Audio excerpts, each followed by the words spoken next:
Atiba Madyun is president and founder of Party Politics US, a forum for political discussions.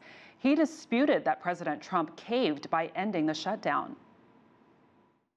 I think it's an overstatement. I think that if you look at, and I know daily people are looking at the president's tweets, you simply can look at his tweet last night where he said he didn't cave in. This wasn't a concession. This was taking care of millions of Americans, which is what the president is supposed to do as a leader, is to take care and make sure that those 800,000 plus workers were taken care of because they're caught in the middle of a political battle.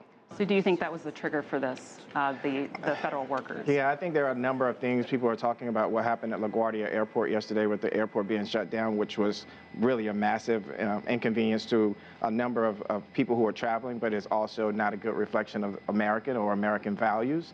I think that the president did what he needed to do yesterday, and he led. He stepped up and he put partisan debate or partisan divide aside and said, we've got to take care of these Americans who are being affected by the shutdown. And there are a lot of other things that go into play with this shutdown and how it affects not just those workers, but businesses and others economically. And this is going to be a trickle-down effect that I think that we're going to feel for a while. Yeah, we're already seeing it. We're not out of the woods yet, as you know. Can the two sides really come together in these next 3 weeks and come up with any sort of comprehensive agreement, or are we just going to go back to square one and have a temporary fix? Yeah, I think that's the biggest question right now, is that come February 15th, going back to that tweet that the president sent out, is, you know, he said if they don't come to an agreement by February 15th, it's off to the races. What does that mean? I think a lot of us are wondering, does that mean that if the Democrats and Republicans don't come up with some type of agreement that fits what the president wants, will we go back into another shutdown? What do you think will happen in the next 3 weeks? A lot of negotiating, or what do you expect? Well, I'm hoping that there's going to be some negotiation. I think that this piece that keeps coming back is about this being about a border wall. You know, the reality is that most Americans don't want that wall. If you look at the polling, it shows that we don't want the wall.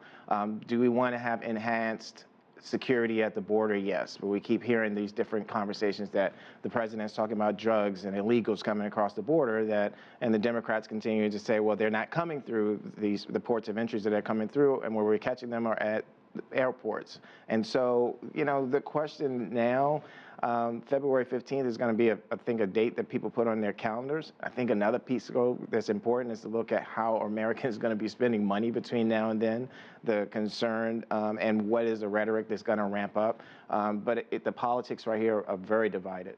And President Trump has said he will declare a national emergency if these negotiations don't come through or a deal isn't reached by mid-February. Do you think that could happen? I don't think that there's anything that's off the table as it relates to the president.